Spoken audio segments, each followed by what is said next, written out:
Bismillahirrahmanirrahim. Bapak dan Ibu sekalian, kita lanjutkan Fiqhul Ad'iyah wal Adhkar. Masih kita melanjutkan bab yang ke-19 tentang rukun ibadah yang bersifat hati. Ya, saat berzikir. Karena yang namanya zikir jangan hanya sebatas di lisan, tapi zikir harus disertai dengan apa? Hati. Ketika zikir hanya di lisan tapi tidak diikuti oleh hati, maka pahalanya menjadi sedikit. Tapi ketika hati kita merasakan, maka disitulah zikir menjadi berat pahalanya di sisi Allah. Dan beliau menyebutkan bahwa rukun ibadah hati ada 3. Rukun ibadah hati ada 3. Yang pertama adalah cinta. Yang kedua, khauf, takut kepada Allah. Yang ketiga, roja, berharap. Kata beliau, fahadil arkanu salasa hi arkanu ta'abbud al-qalbiyyah. Ini merupakan rukun ibadah hati. Rukun ibadah hati ada 3 tadi. Apa aja itu? Yang pertama, cinta. Yang kedua, takut. Dan yang ketiga, yaitu berharap. Kata beliau, Fallahu jalla wa ala yu'badu hubban fihi wa raja'an li thawabi wa khawfan min iqabi. Maka Allah diibadahi dengan 3. Yang pertama, dengan rasa cinta yang besar kepada Allah. Yang kedua, berharap akan pahala Allah. Dan yang ketiga, takut akan azab Allah Subhanahu wa ta'ala. Dan ini sebetulnya pernah kita jelaskan ya, ibu-ibu sekalian dan bapak sekalian. Cinta itu, ibu-ibu dan bapak, seringkali menimbulkan semangat. Menimbulkan apa? Semangat. Kalau ibu, siapapun ya, orang yang cinta harta, dia akan semangat sekali untuk mencari harta. Orang yang cinta kedudukan, dia akan semangat untuk mencari apa? Kedudukan. Ketika seorang laki-laki cinta kepada seorang wanita, dia semangat untuk bisa meraih wanita tersebut. Makanya cinta itu bagaikan motor dalam kehidupan. Maka kalau kita cinta kepada Allah, dan memang cinta kita jujur ya, bukan sebatas cinta di lisan, itu akan menimbulkan semangat dalam ibadah. Orang yang benar-benar cinta kepada Allah akan terlihat semangat. Ketika sholat dia semangat. Ketika dikumandangkan adzan langsung pergi ke masjid. Ya. Itu tanda pasti. Makanya kalau ada orang ibadahnya malas-malesan, itu tanda cintanya kurang. Sebab kalau cintanya sangat kuat kepada Allah, dia akan semangat untuk mendekatkan dirinya kepada Allah Subhanahu wa ta'ala. Makanya kalau kita ditanya, kamu cinta Allah enggak? Ibu-ibu, kalau saya tanya ibu-ibu, ibu cinta Allah enggak? Benar. Bapak cinta sama Allah? Nah, memang semua secara lisan pasti mengaku apa? Cinta. Tapi sebatas mengatakan saya cinta Allah itu belum cukup. Sampai bagaimana semangat kita untuk mendekatkan diri kepada Allah. Tanda orang cinta itu apa, Pak, Bu? Tanda orang cinta itu banyak mengingat kita. Kalau seseorang sedang mencintai orang lain, dia akan banyak ingat. Tanda cinta orang yang cinta kepada Allah, dia pasti akan banyak mengingat Allah. Pasti itu. Dia merasa nikmat ketika mengingat Allah, ketika berzikir kepada Allah, ketika bermunajat kepada Allah Subhanahu wa taala. Itulah kekuatan cinta. Ya. Kemudian ibu-ibu sekalian, cinta ini pasti karena ada harapan. Karena ada apa? Harapan. Siapapun kita, Pak, Bu, ketika kita melakukan sebuah aktivitas, pasti ada harapan yang kita inginkan, ya tidak? Ketika harapan itu sangat besar, maka biasanya ya semakin kita semangat dan tidak putus asa.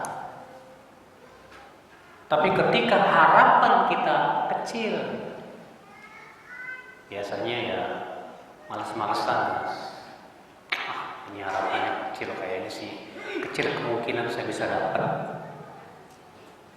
Maka saat itu kita tidak akan ada kesungguhan dibandingkan ketika kita tahu ini harapannya sangat besar. Orang yang sangat berharap kepada Allah dan harapan itu sangat besar di hatinya, pasti sungguh-sungguh. Makanya cinta menimbulkan semangat, harapan menimbulkan kesungguhan. Ada orang semangat, alhamdulillah, tapi kurang kesungguhan. Itu artinya dia ada cinta, tapi berharapnya kurang. Namun ketika ia cinta, harap dan berharapnya sangat kuat, ia semangat, ia pun sungguh-sungguh.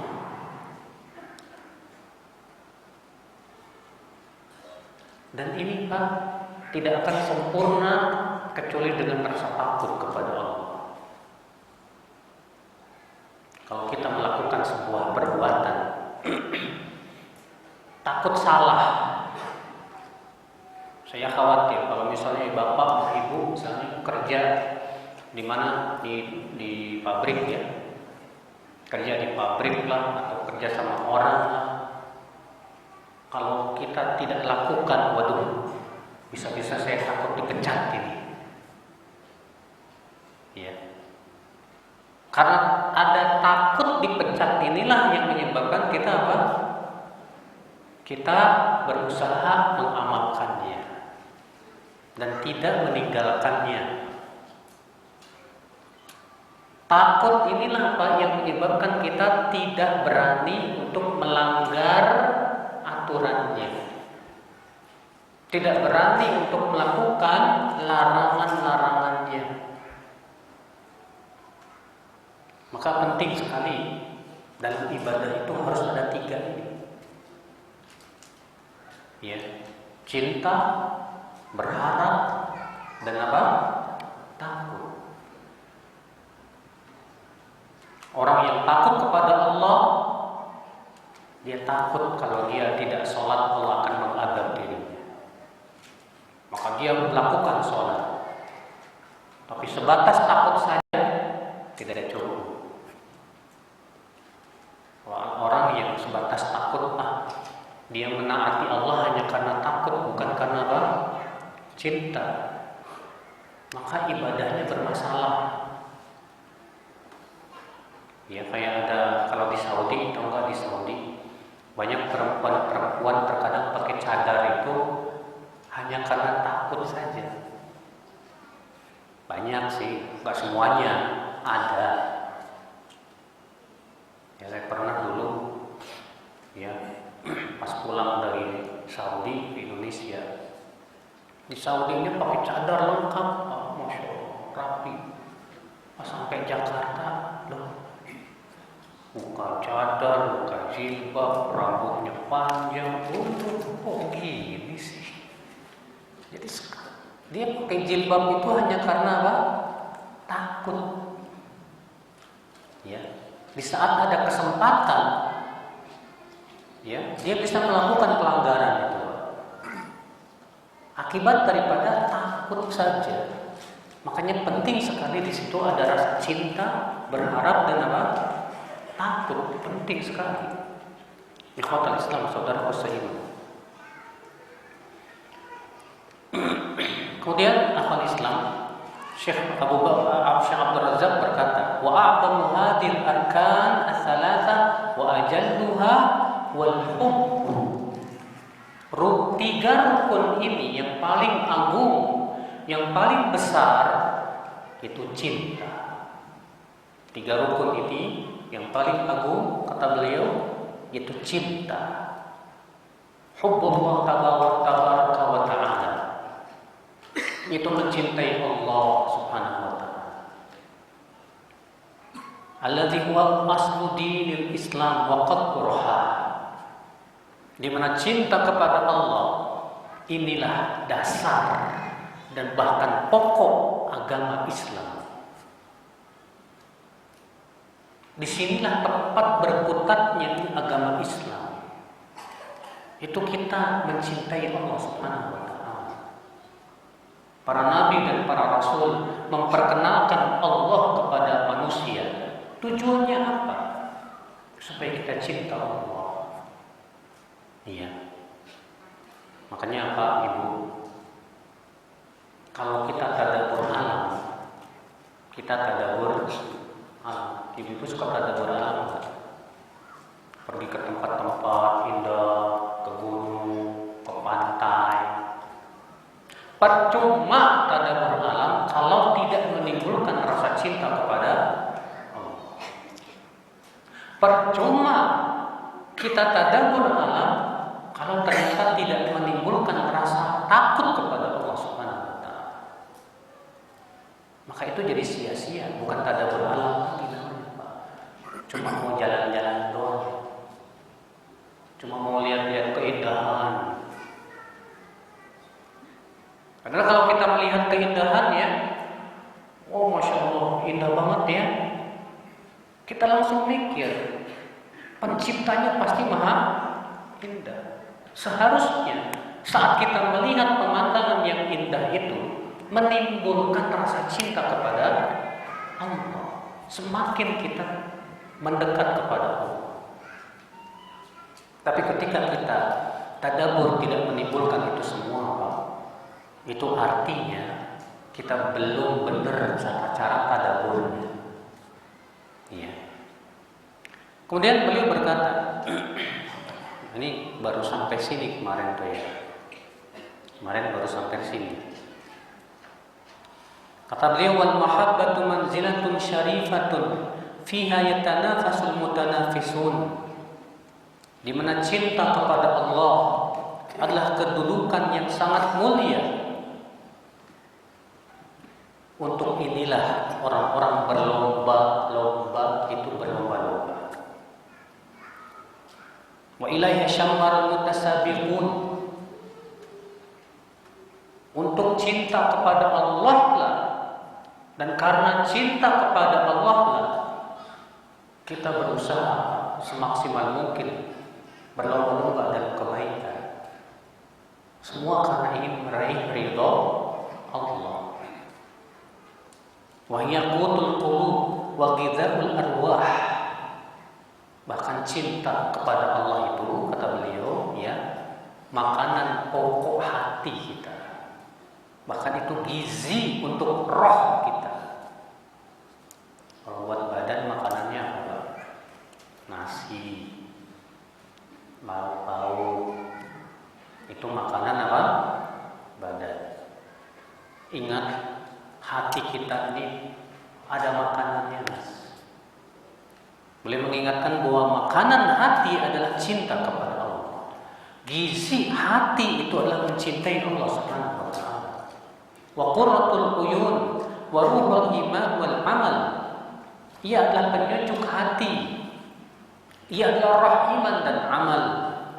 Wa man lam yadhfar biha fi hadhil hayat fa hayatuhu kulluha syaqa'un wa alam. Maka siapa yang tidak meraih cinta kepada Allah, maka hidupnya sengsara, hidupnya tidak bahagia. Makanya Ibnu Taimiyah menyebutkan Pak Ibu bahwa di dunia ini ada surga. Ibu tahu tidak surga dunia itu apa? Surga dunia itu bukan di Dubai. Surga dunia bukan di tempat-tempat yang wah gemerlap, bukan. Kata Ibnu Taimiyah, inna fid dunya jannah man lam yadkhulha lam yadkhul jannatal akhirah. Di dunia ini ada surga. Siapa yang belum menikmati atau belum memasuki surga dunia, dia tidak akan memasuki surga akhirat. Apa itu surga dunia? Ma'rifatullah, mengenal Allah. Itulah surga dunia.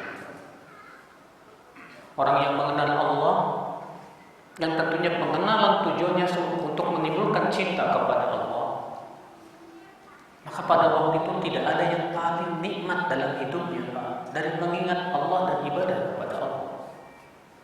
Ya Allah. Makanya kalau kita lebih nikmat ya untuk bersenang-senang di dunia, tapi kalau ibadah sama Allah kurang nikmat, berarti kita belum mencintai Allah.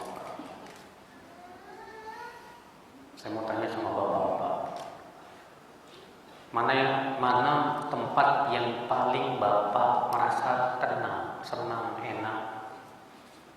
Di gunung, di pantai, atau di masjid?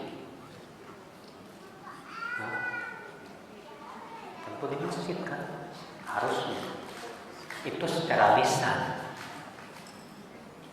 Tapi banyak orang saya lebih enak di gunung, menikmati keindahan alam. Tapi kalau di masjid, habis sholat langsung pergi.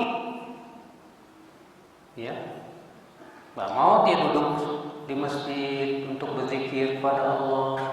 Seakan-akan dia nggak merasa nikmat gitu loh di masjid itu. Lebih nikmat di kafe sama teman-teman, lebih nikmat di pantai main-main. Ya ahli, itu menunjukkan rasa cinta kita kepada Allah kurang. Iya. Nah ini ibu-ibu sekalian, ya.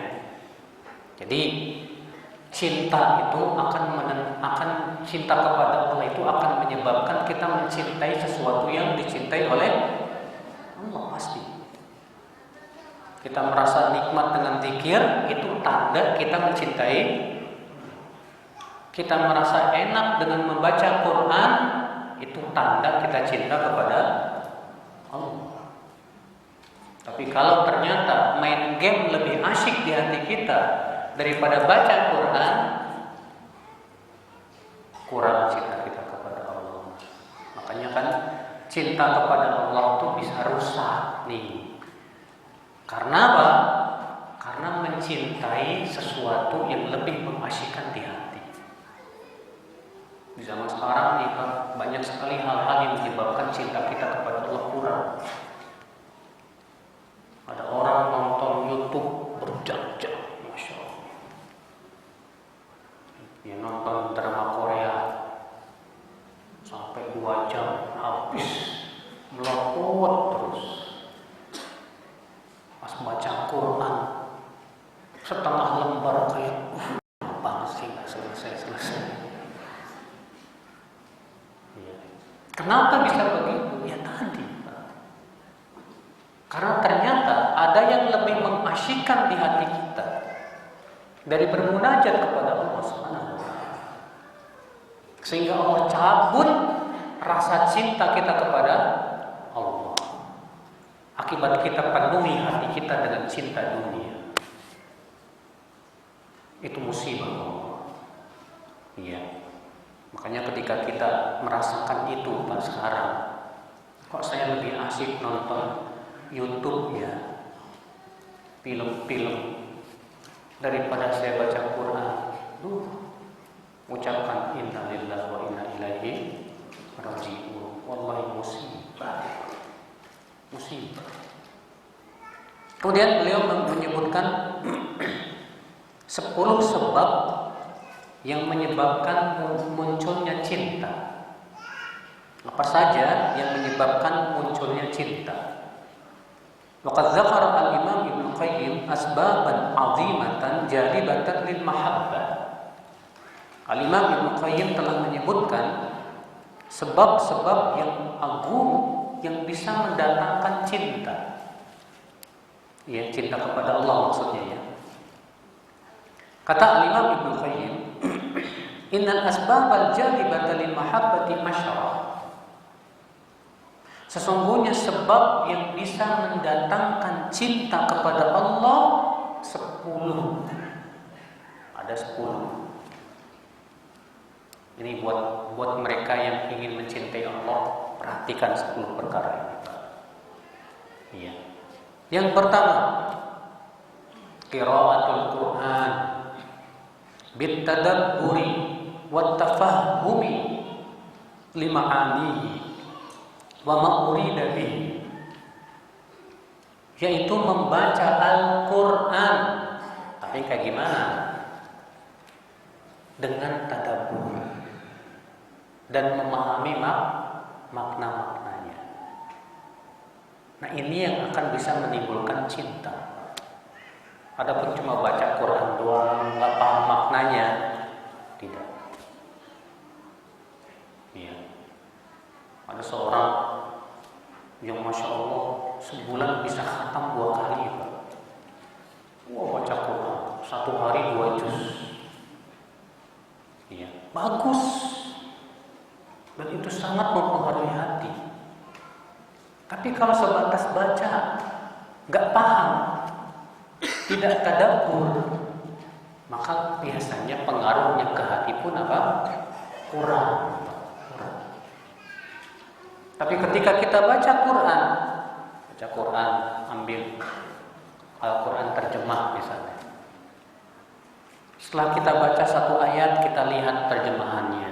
Oh, masya Allah. Itu biasanya lebih terasa di hati. Ya, itu pasti terasa lebih hati. Makanya Ibnu Mas'ud memberikan nasihat. Kata Ibnu Mas'ud, "Idza qara'tal Qur'an", kalau kamu baca Quran, fala takun himmatuka akhir surah. Kalau kamu baca Al-Quran, jangan keinginan terbesar itu cepat-cepat sampai akhir surat. Nah, ini nih yang bikin kita nggak mau tadabbur Al-Quran begini, Pak. Gimana caranya supaya cepat selesai sampai akhir surat? Salah seperti itu.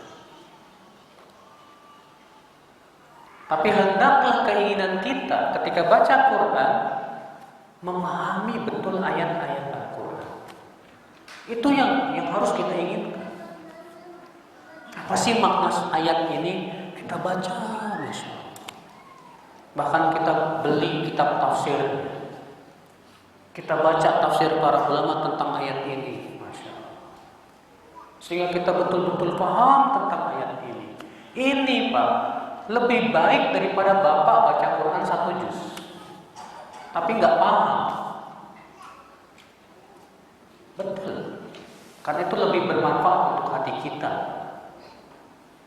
Makanya ya keinginan kita terbesar saat kita membaca Al-Quran, jangan gimana saya segera selesai 1 juz. Jangan. Tapi ketika kita baca Quran, keinginan kita, saya ingin memahami ayat ini. Apa yang Allah inginkan dari ayat ini? Antum aja kalau dikirimi surat sama presiden, pasti akan dibaca baik-baik gitu kan. Dipahami apa sih yang diinginkan oleh Pak Presiden ini. Oh. Apalagi ini pencipta presiden, Rabbus samawati wal ardh, pemilik langit dan bumi, Allah Subhanahu wa taala yang kita cintai. Baca Al-Qur'an dengan tadabbur. Allah berfirman, "Afala yatadabbaruna al-Qur'an?" Tidakkah mereka mentadabburi Al-Qur'an? Disuruh sama Allah kita untuk mentadabburi Al-Qur'an. Para sahabat dulu juga begitu, Pak. Kata Utsman bin Affan, kami dulu di zaman Rasulullah belajar Al-Qur'an itu 10 ayat 10 ayat. 10 ayat kami pelajari dan kami tidak mau menambah sampai kami benar-benar memahaminya dan mengamalkannya. Setelah 10 ayat dipelajari, paham, amalkan, tambah lagi 10 ayat. Begitu terus, Masya Allah. Makanya tidak aneh ya, Umar bin Khattab mempelajari surat Al-Baqarah 11 tahun. Umar bin Khattab mempelajari surat Al-Baqarah berapa? 11 tahun. Abdullah bin Umar mempelajari surat Al-Baqarah 8 tahun. Masya Allah. Kenapa? Karena mereka betul-betul ingin memahami maknanya. Nggak kayak kita. Kita terkadang semangatnya hanya sebatas bagaimana membacanya dengan tajwid yang mantap. Sampai belajar sama, belajar sini. Ya itu bagus memang, tapi jangan jadikan tujuan paling besar. Banyak ibu-ibu ya lebih asyik belajar tajwid daripada belajar tafsirnya. Ini kesalahan kata Syekh Shalih Fauzan. Kita belajar tajwid bagus supaya ketika kita baca Quran tidak salah. Tapi terkadang Pak, sebagian teman-teman itu berlebihan dalam belajar tajwid sampai gimana caranya saya bisa dapat sanad. Ya, sehingga akhirnya yang dia pikirkan adalah tajwid. Saya bisa berburu simpang-simpulan, saya bisa meraih sanad ini. Tapi subhanallah, ketika ditanya tentang makna suatu ayat, tidak paham. Ini sangat tidak baik, Bu. Iya. Makanya ini yang pertama nih. Sebab yang menyebabkan kita mencintai Allah yaitu mentadabburi Al-Qur'an. Baca Quran dengan penuh tadabbur. Pahami ayat-ayat Al-Qur'an, ayat demi ayat. Ya. Kalau di Indonesia ada namanya apa tuh? One day one juz. One day. Jadi diminta kita ini 1 juz setiap hari. Alangkah lebih baiknya kalau setiap 1 hari 1 ayat, namun benar-benar disebutkan padanya tafsirnya.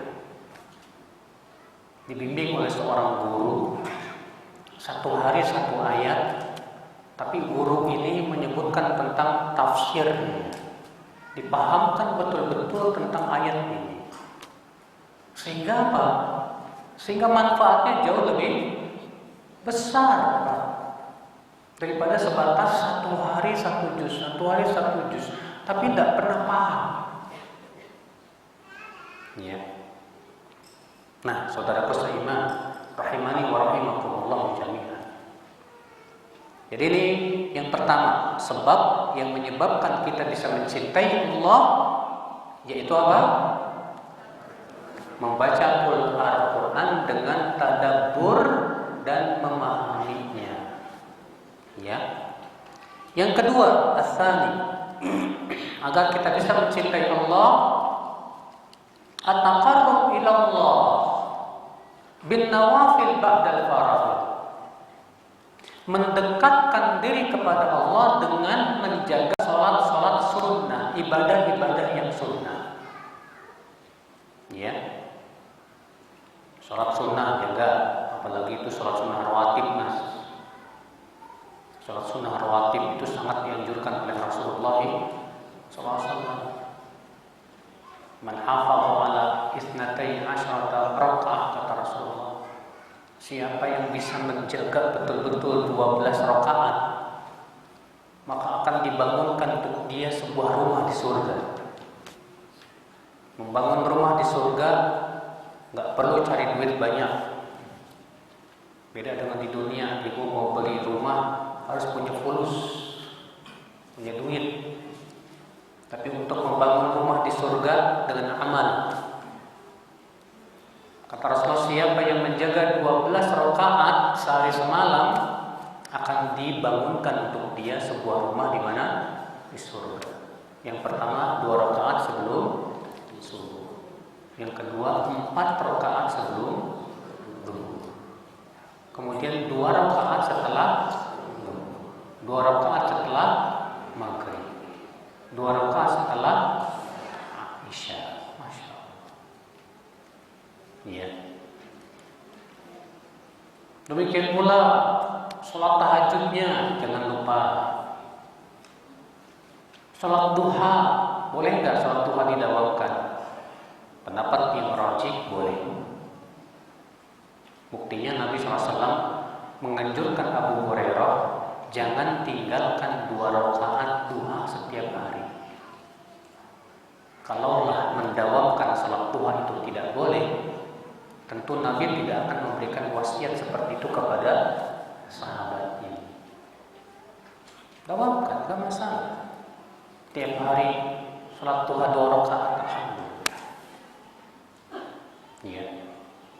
Demikian pula ibadah-ibadah sunnah yang lainnya. Coba kita perhatikan zikir-zikirnya, zikir pagi dan petangnya kita jaga, ya.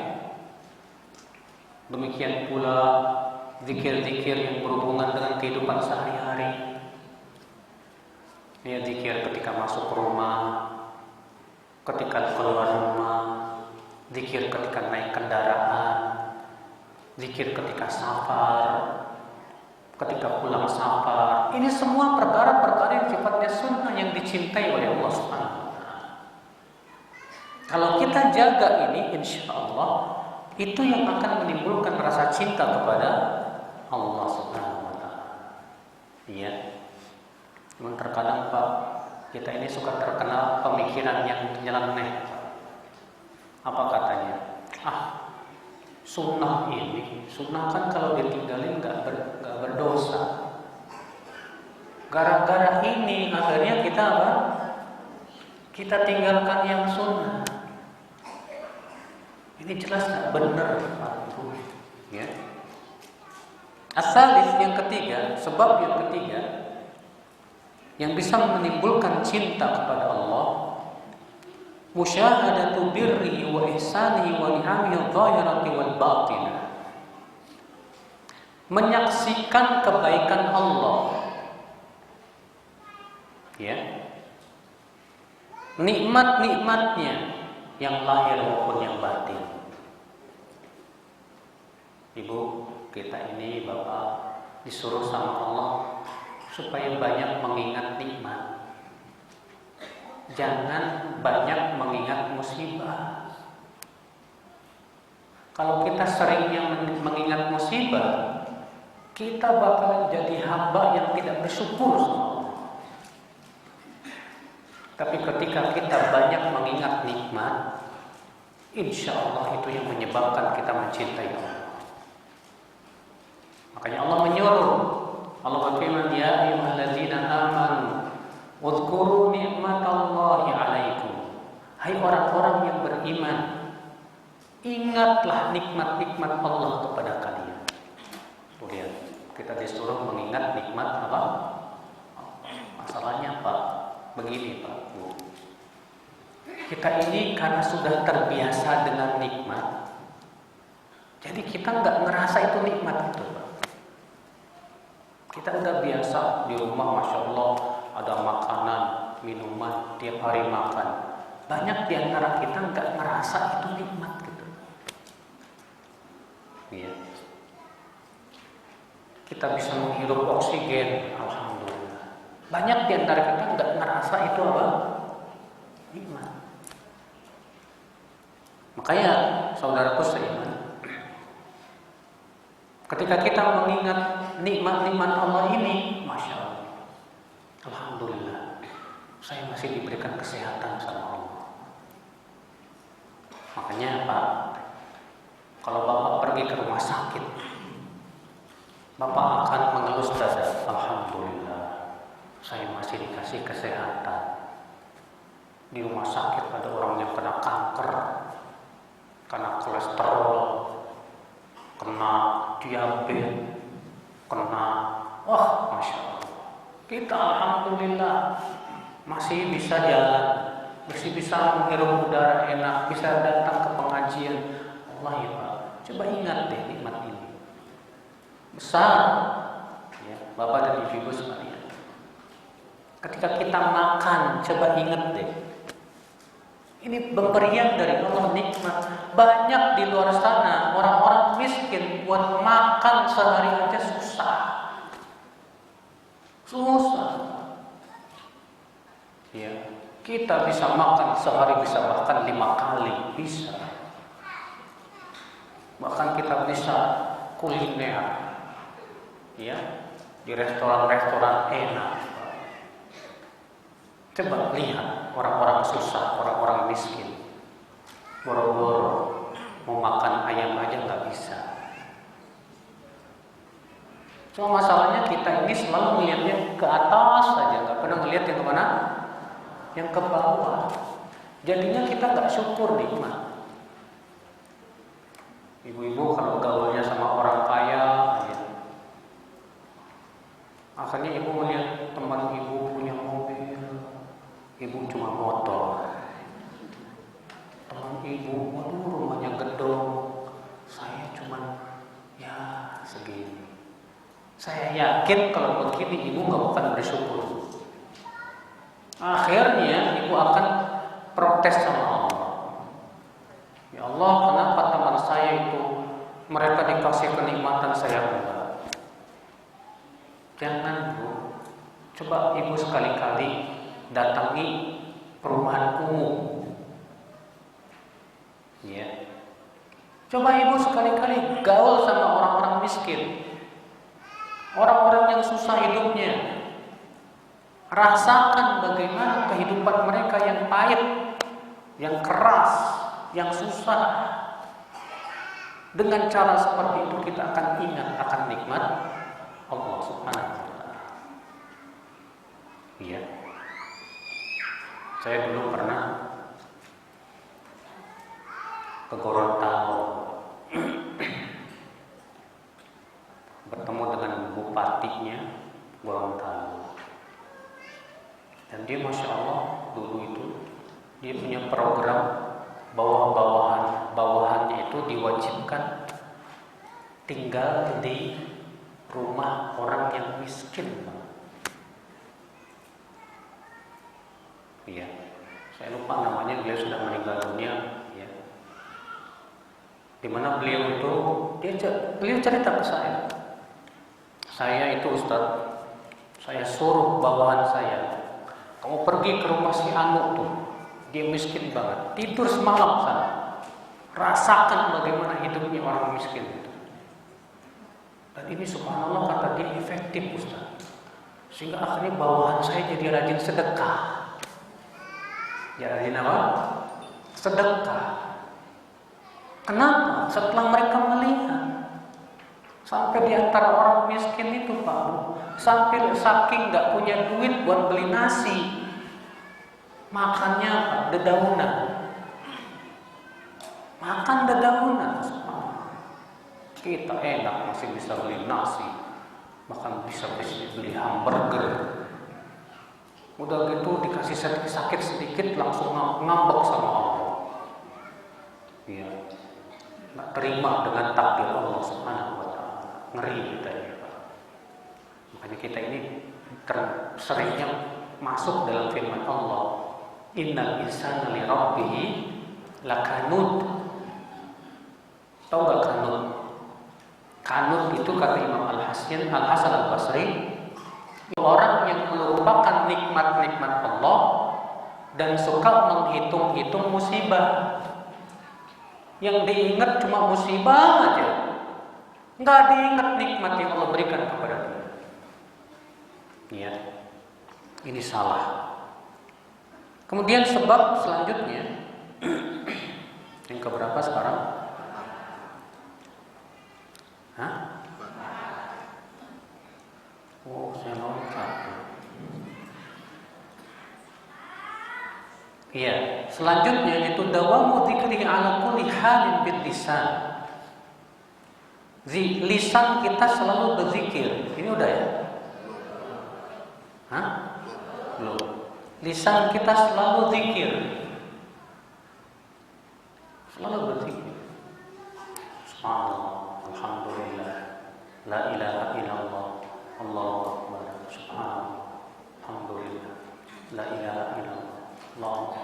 Tapi tentunya Pak, zikir sudah pernah kita bahas.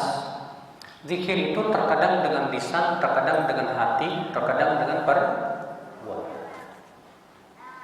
Saat kita ingat dosa-dosa, lalu kita jadi menangis dan minta ampun kepada Allah, masuk zikir kan? Zikir. Saat kita baca kitab tentang agama, zikir kan? Zikir. Ketika duduk di majlis taklim mendengarkan kajian, masuk zikir. Zikir.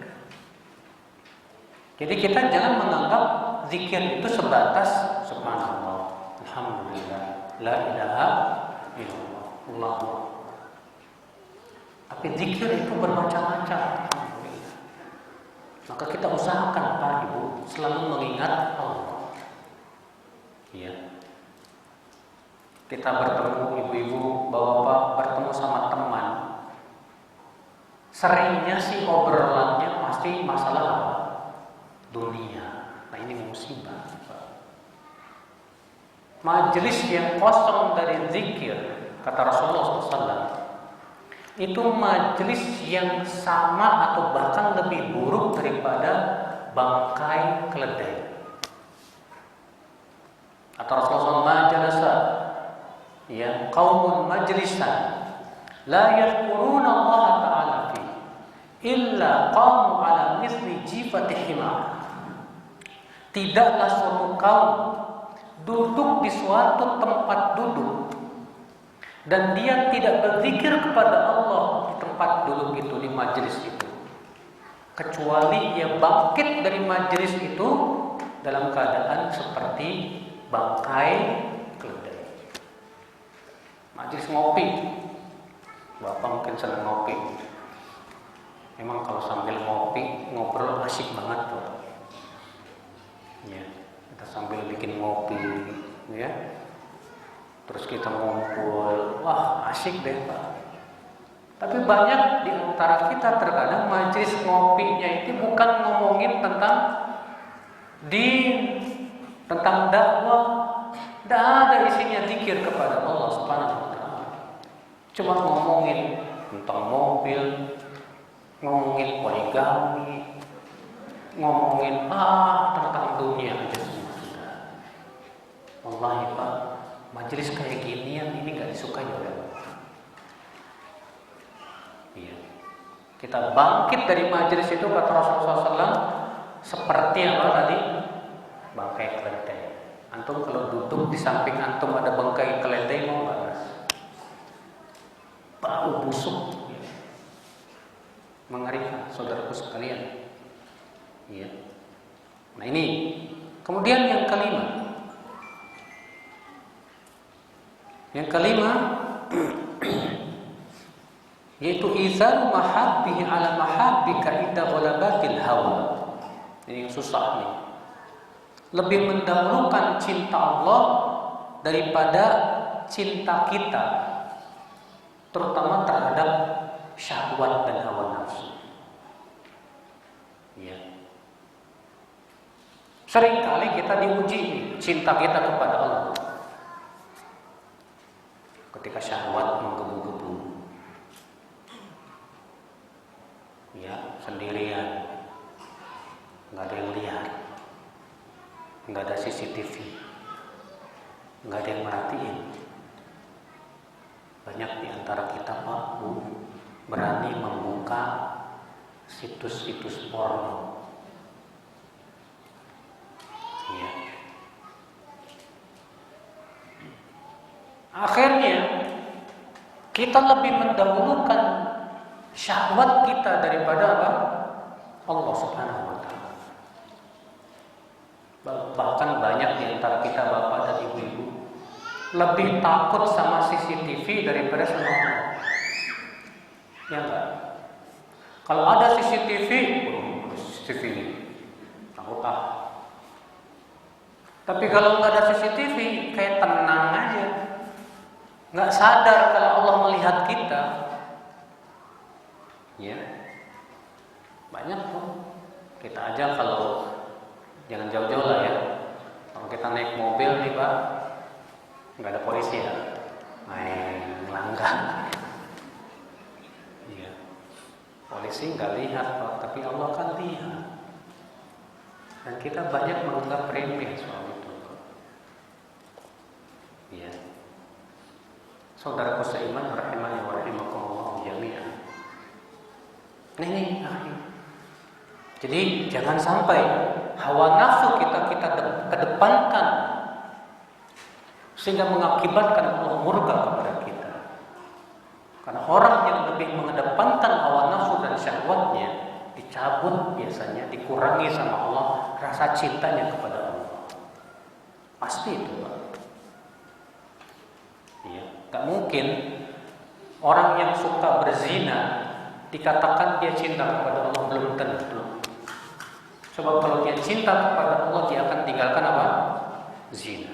Walaupun ada cinta kepada Allah, masih ada, tapi cintanya sedikit sekali.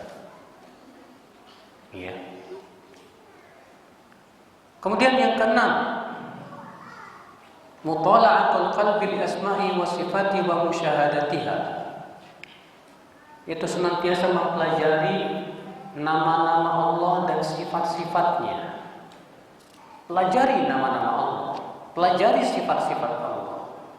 Asmaul Husna itu jangan cuma dihafalin, jangan cuma dilapalin. Ya. Kalau nyanyiin Asmaul Husna pinter-pinter, kita harus lebih bisa memahami dan menyelami nama-nama Allah. Karena setiap nama Allah, kalau kita pelajari, kita pahami, itu akan menimbulkan kekuatan yang dahsyat.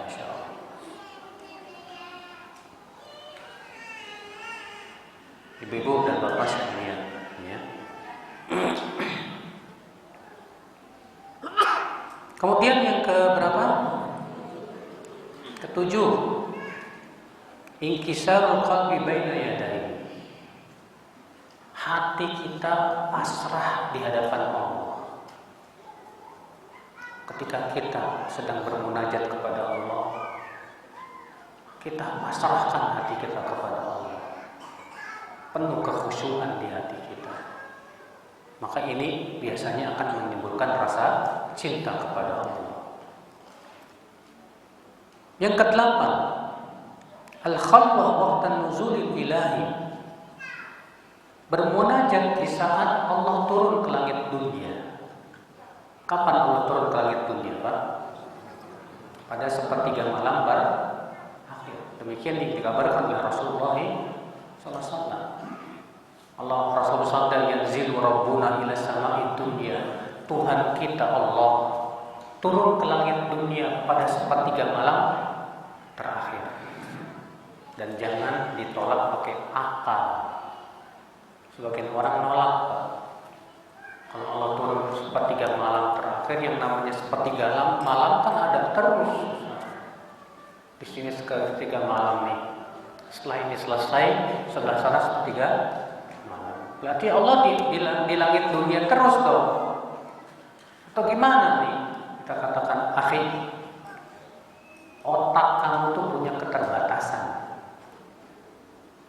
Sedangkan Allah pencipta otak manusia, Maha Kuasa atas segala sesuatu. Tidak ada yang susah bagi Allah. Cukup imani saja bahwa Allah turun ke langit dunia setiap sepertiga malam terakhir. terakhir, selesai. Banyak orang menolak hadis ini dengan akal-akalnya. Ya. Maka ketika Allah turun ke langit dunia pada sepertiga malam terakhir, usahakan kita termasuk orang-orang yang bangun saat itu, Pak. Sepertiga malam terakhir sampai kapan? Sampai terbit fajar. Usahakan saat itu kita bangun. Jam 3 ke, setengah 4 ke.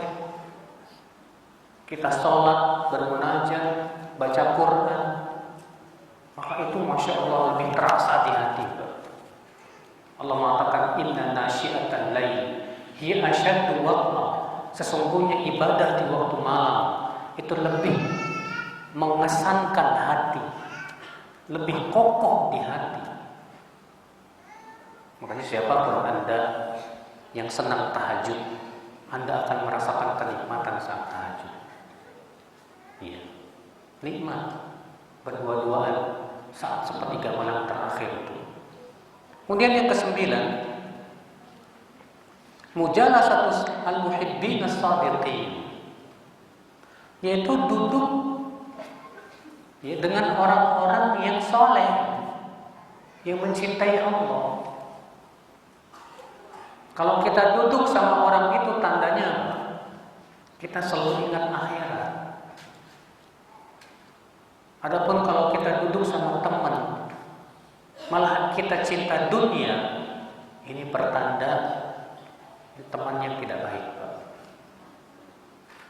Tanda teman yang baik, tanda teman yang soleh, kalau kita duduk sama dia, mengingatkan kita kepada apa? Akhirat. Tapi kalau teman yang tidak baik, kalau duduk sama dia, menyebabkan kita cinta dunia. Itu patokannya tuh. Ya. Yang terakhir, yang ke-10, muba'adatu kulli sababin yahulu bainal qalbi wa bainallah. Menjauhi segala macam sebab yang menyebabkan hati kita terhalang dari mencintai Allah. Menjauhi semua sebab yang menyebabkan hati kita terhalang dari mencintai Allah. Apa yang menghalangi hati kita untuk mencintai Allah? Cinta dunia. Orang kalau sudah sangat cinta dunia, cinta syahwat, susah mencintai Allah. Benar? Walaupun lisannya mengatakan saya cinta Allah, tetap tidak bisa, susah. Iya. Seperti tadi contohnya saya sudah berikan contoh. Ada orang lebih asyik dengan tontonan-tontonan, maka dia pasti tidak asyik dengan baca Al-Quran. Ada orang lebih asyik dengan nyanyian, gak mungkin dia asyik dengan baca Quran. Kata Ibnu Qayyim, tidak akan bertemu dua cinta dalam hati seorang hamba, cinta Al-Quran dan cinta nyanyian. Gak mungkin ketemu. Orang yang cinta nyanyian, dia tidak akan mencintai Al-Quran. Dan orang yang cinta Al-Quran, dia tidak akan menyukai apa? Nyanyian. Tidak akan bertemu. Iya. Nah, Bapak dan Ibu sekalian, ini dia 10 perkara yang bisa menimbulkan apa? Cinta kepada Allah. Mari kita berusaha semaksimal mungkin ya. Kita jaga 10 perkara ini. Mudah-mudahan kita termasuk orang-orang yang bisa mencintai Allah Subhanahu wa taala dan Allah pun mencintai kita, Bapak sekalian. Ini saja dulu, kita buka tanya jawab. Barangkali ada yang mau bertanya, silakan.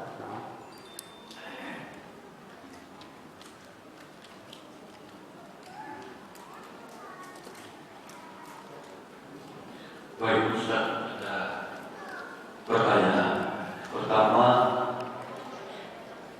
bagaimana cara menyatukan hati dan lisan saat berzikir?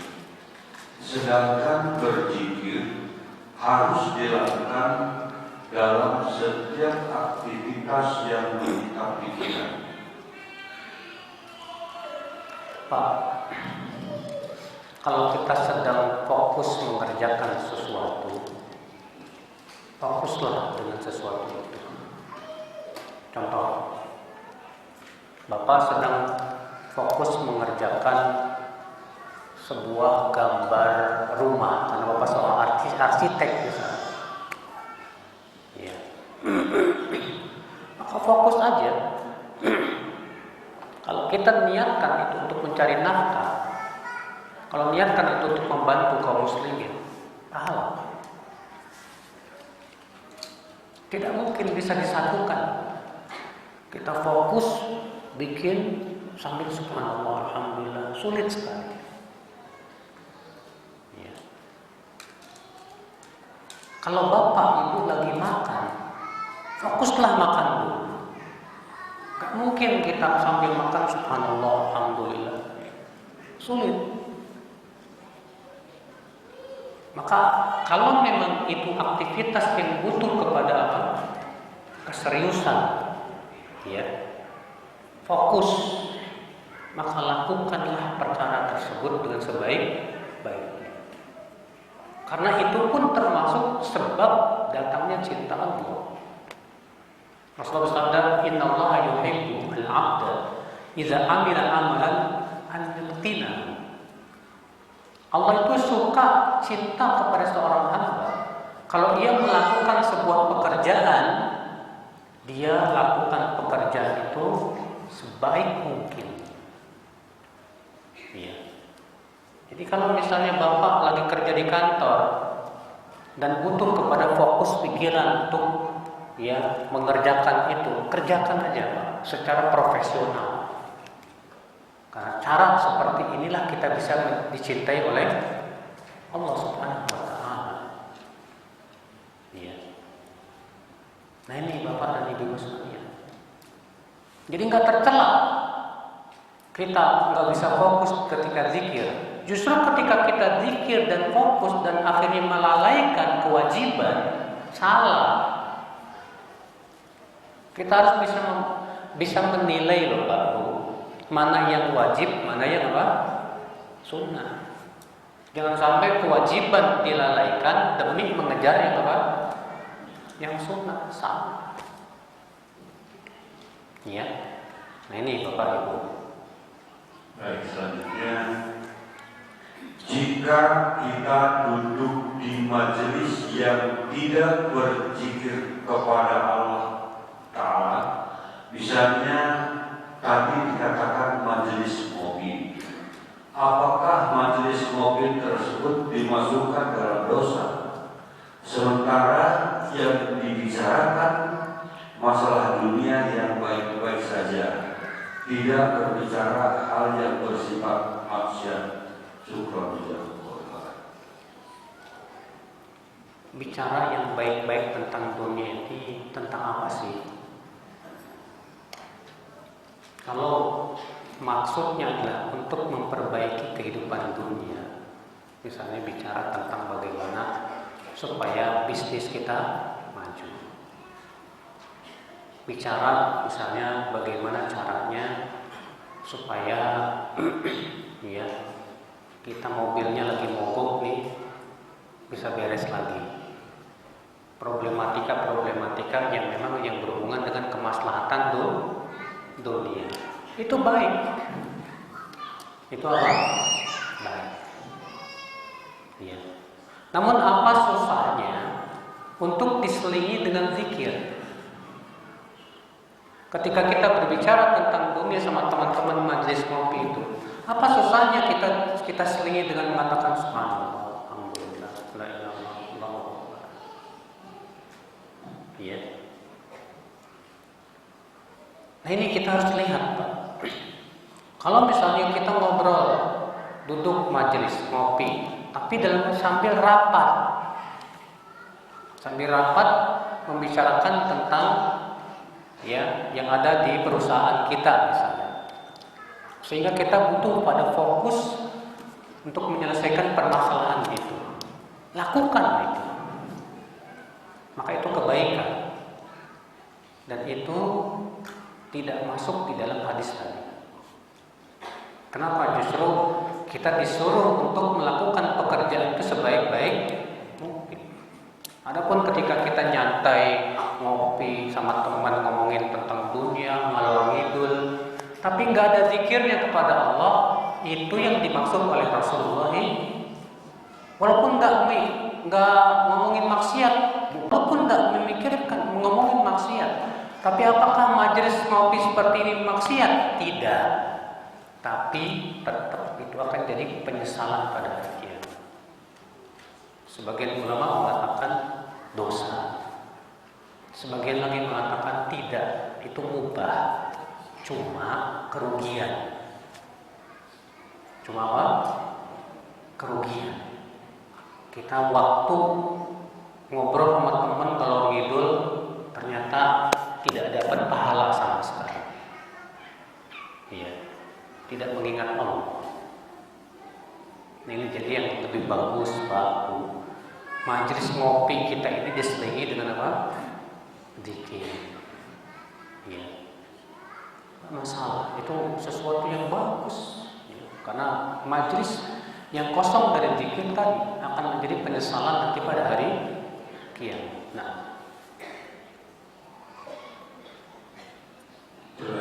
selanjutnya Ustaz.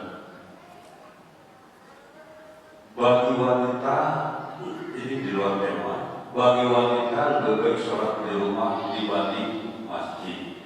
Bagaimana jika kita sedang umroh, mana yang lebih baik sholat di masjid atau hotel? Rasulullah SAW ketika mengatakan wabuyutuhunna khairun lahunna, rumah mereka lebih baik buat mereka. Beliau ngomongnya di mana, Pak? Di kota Madinah. Di Madinah ada Masjid Nabawi nggak, Pak? Hah? Ada. Tapi Nabi tetap mengatakan rumah mereka lebih baik buat apa? Mereka. Kenapa? Kita penting sekali untuk memahami sebabnya kenapa. Ya. Karena kata para ulama, keluarnya wanita dari rumah itu fitnah. Keluarnya wanita dari rumah itu apa? Fitnah. Makanya Nabi menganjurkan supaya wanita sholatnya di mana? Tapi Nabi pun tidak melarang wanita untuk pergi ke mana? Ke masjid. Ya. Nabi tidak melarang. Nah, ketika kita umroh, mana yang lebih baik? Ini masalah khilafiyah di kalangan para ulama. Sebagian ulama mengatakan lebih baik dia di masjid, apalagi itu Masjidil Haram. Ya. Sebagian mengatakan tidak, lebih baik di hotel. Karena apa? Karena ilatnya tetap ada. Ilatnya tetap apa? Ada. Apalagi di situ misalnya terjadi campur baur laki-laki apa? Perempuan, sehingga malah menimbulkan apa? Fitnah. Maka yang seperti ini memang masalah para ulama juga berselisih. Namun ibu kalau tetap ingin pergi ke masjid, wajib dipenuhi syaratnya. Syarat yang pertama, tidak boleh tabarruj. Tidak boleh apa? Tabarruj. Pergi ke masjid tapi pakai apa? Lipstik, pakai ondel-ondel, ya. Haram. Yang kedua, hindari campur baur laki-laki dan wanita semaksimal mungkin. Yang ketiga, tidak boleh memakai minyak wangi yang wanginya semerbak, yang menimbulkan fitnah untuk laki-laki. Bahkan dalam hadis Abu Hurairah, wanita yang pergi ke masjid dengan memakai minyak wangi disuruh pulang lagi dan mandi junub. Disuruh begitu. Ya. Nah ini penuhi Bu syarat-syaratnya. Jadi kalau ibu mau pergi ke masjid harus terpenuhi apa? Syaratnya. Iya. Wallahu a'lam. Baik, terima kasih. Selanjutnya, bagaimana dengan orang mencintai Al-Quran dalam nyanyian? Yang kedua, bagaimana ciri-ciri Allah mencintai kita? Bagaimana mencintai Al-Quran? Mencintai Al-Quran dalam nyanyian. Ya. Bagaimana dengan orang mencintai Al-Quran dalam nyanyian? Al-Quran dijadikan nyanyian maksudnya gimana nih? Kalau maksudnya kita baca Quran tapi dengan nada yang bagus, memang itu dianjurkan. Tapi kalau maksudnya Al-Quran dinyanyikan kayak dangdutan, atau Al-Quran dinyanyikan seperti apa? Keroncongan atau seriosa, atau Al-Quran baca Quran kayak rock and roll gitu. Lagu pop, kata para ulama tidak boleh. Al-Quran tidak boleh disamakan dengan apa? Nyanyian. Makanya nada baca Quran pun tidak boleh disamakan dengan nyanyian. Kenapa? Karena Al-Quran bukan nyanyian. Al-Quran bukan apa? Nyanyian. Makanya kata para ulama seperti disebutkan Al-Hafidz Ibnu Hajar dalam Fathul Bari ya. Nada baca Quran yang sangat dianjurkan oleh Rasulullah itu nada yang sedih, yang menyebabkan kita takut kepada Allah, nada yang menyebabkan kita menangis. Ya, ini baca Quran sambil nyanyi pakai musik lagi.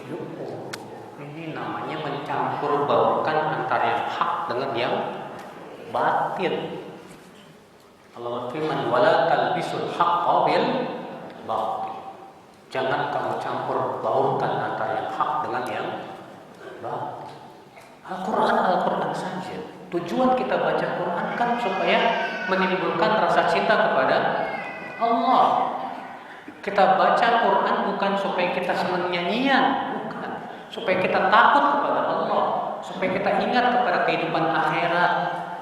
Itu tujuan baca Quran. Ya, Allah.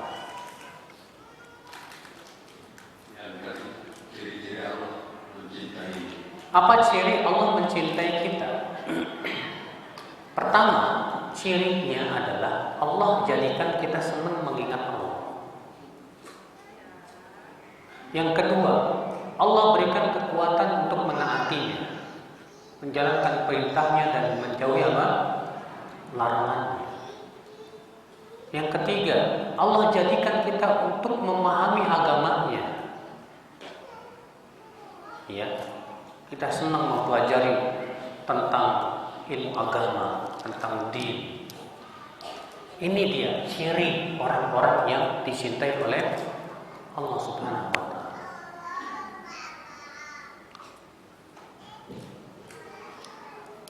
Selanjutnya, apa yang wanita lakukan di sepertiga malam terakhir bila sedang haid? Apakah bisa langsung berdoa? Ketika haid, sepertiga malam terakhir bisa kita lakukan dengan ya berzikir, berdoa. Karena zikir dan doa wanita haid boleh melakukannya. Ya. Maka gunakan waktu ketika haid itu saat sepertiga malam terakhir. Karena disebutkan dalam hadis Allah turun ke langit dunia pada sepertiga malam terakhir sambil berfirman, siapa yang minta ampun kepadaku, aku pasti ampuni. Siapa yang minta kepadaku, pasti aku beri. Ya. Jadi banyak-banyak minta sama Allah kebaikan dunia dan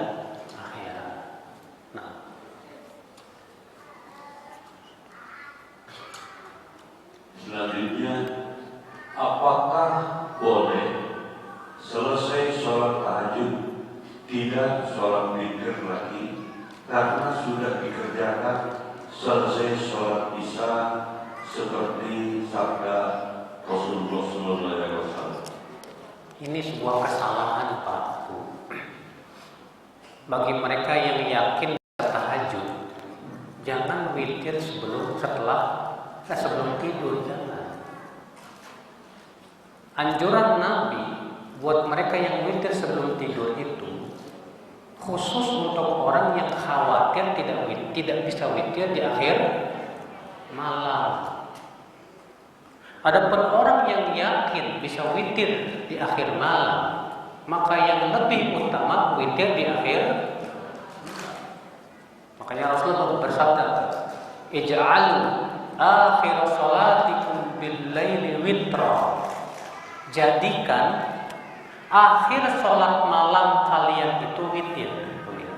Ini perintah Nabi. Jadikan akhir salat malam itu salat witir. Jadi kalau kita yakin mampu untuk sholat tahajud nanti malam, jangan witir dulu, Pak. Ya. Jadi nanti aja diakhirkan, nanti saja witirnya. Supaya lebih sesuai dengan perintah Rasulullah Sallallahu Alaihi Wasallam, itu yang lebih utama. Demikian, Pak Ibu. Selanjutnya Ustaz tadi mengatakan tentang sholat duha untuk didawamkan walaupun 2 rakaat. Yang ingin ditanyakan adalah apakah sahih tentang faedah bila kita merutinkan salat 4 rakaat salat duha akan dicukupi sampai sore? Ada hadisnya hasan.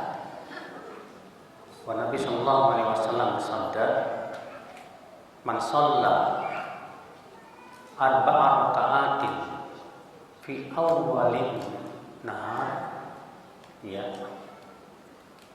kafahu Allahu akhirahu."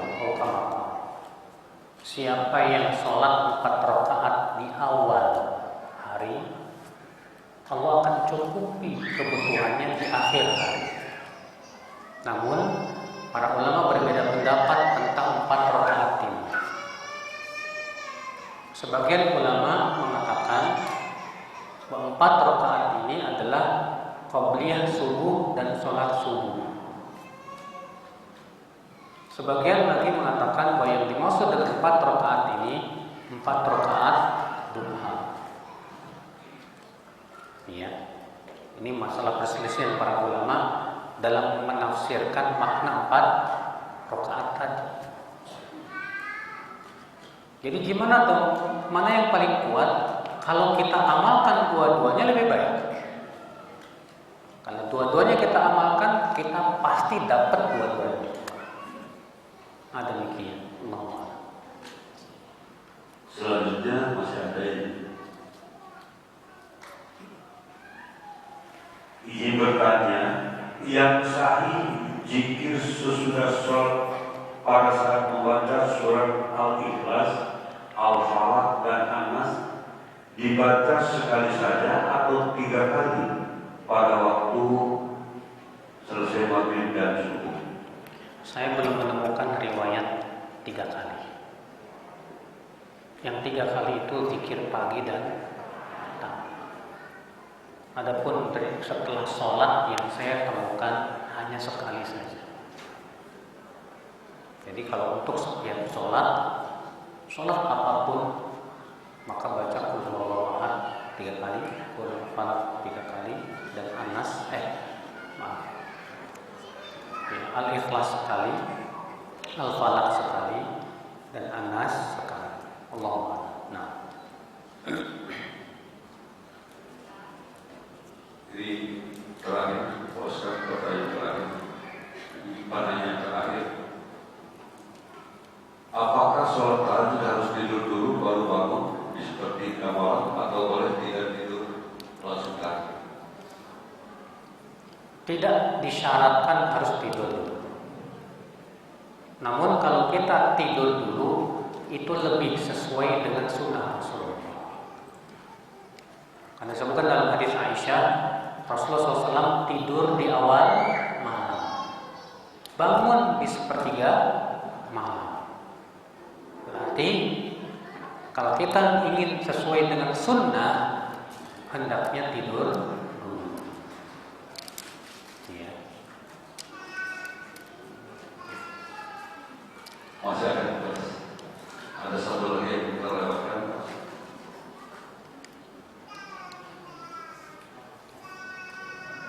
Kalau mendengarkan nyanyian dari Jabir,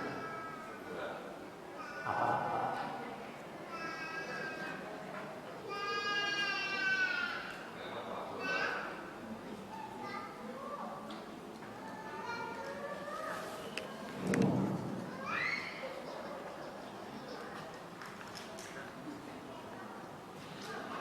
kalau mendengarkan lagu Islami seperti Akhir Jadi, Mukmin, seseorang bisa dapat hidayah atau bagaimana?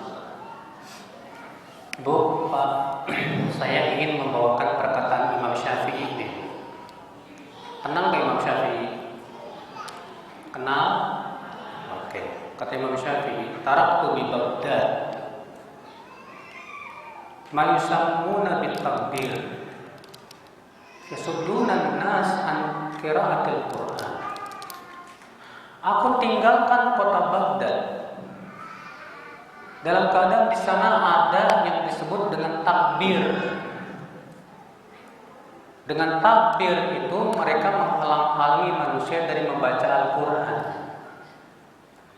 Apa takbir? Takbir, kata para ulama, takbir adalah syair-syair dan nyanyian tentang kezuhudan. Syair-syair dan nyanyian tentang apa? Kezuhudan. Isinya baik tentang zuhud di dunia, tapi dinyanyikan. Kata Imam Syafi'i apa? Mereka menghalangi manusia dari Al-Quran dengan itu. Ternyata Imam Syafi'i aja nggak suka. Padahal isinya apa? Kebaikan. Maka dari itu, kita yakin Imam Syafi'i lebih paham dari kita. Imam Syafi'i lebih faqih dari kita. Ternyata beliau saja menganggap nyanyian kezuhudan saja, takbir, ini bisa menghalangi seseorang dari Al-Quran. Maka dari itu justru kita nanya, kok kamu kenapa sih gak asik dengan Al-Quran? Dengan Al-Quran kok kamu gak mau dapat hidayah? Padahal Al-Quran jelaskan hidayah isinya, ya enggak? Kenapa kita tidak sibukkan dengan Al-Quran? Kenapa harus dengan nyanyian? Al-Quran udah jelas firman-firman Allah langsung. Sementara nyanyian itu kan karangan siapa? Gubahan siapa? Manusia. Tidak ada pahalanya, gak ada pahalanya. Mendengarnya pun tidak berpahala. Bahkan Imam Syafi'i gak suka. Kenapa sih banyak di antara kita hatinya itu kalau baca Quran kayak berat sekali, ya, maunya nyanyian. Itu masalahnya, hati kita dipenuhi cinta nyanyian, sehingga akhirnya terhadap Al-Quran kurang. Kenapa kita tidak berusaha hati kita cinta dengan Al-Quran, hati kita makmur dengan Al-Quran? Ya, zalikal kitabul la raiba fihi hudan lil muttaqin. Itulah Al-Quran yang tidak ada padanya keraguan, hidayah untuk orang yang bertakwa. Allah tidak pernah sebutkan dalam Al-Quran nyanyian itu hidayah untuk orang yang bertakwa.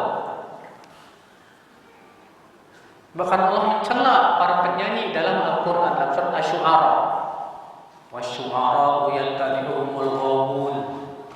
Para penyanyi itu hanya diikuti oleh orang-orang yang ghawun.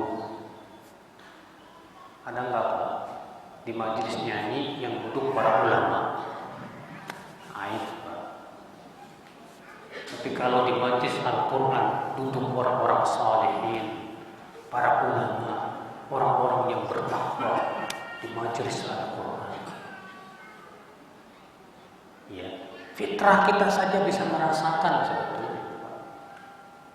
Tapi itu tadi Pak, kita dari kecil terkadang sama orang tua kita udah dididik senang nyanyi ya. Ya, Allah Ustaz.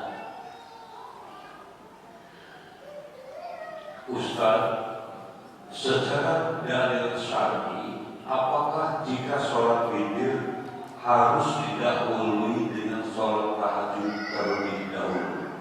Tergantung keadaan. Kalau kita lelah banget, baru pulang malam, larut malam, dan kita nggak yakin nih bakalan bisa sholat tahajud, ya udah kita witir, selesai. Atau kita bangun, baru bisa bangun mendekati subuh, sehingga hanya cukup buat witiran saja. Witir doang selesai, nggak masalah. Atau kita sibuk dengan ilmu. Saya ingin menguasai ilmu sesuatu.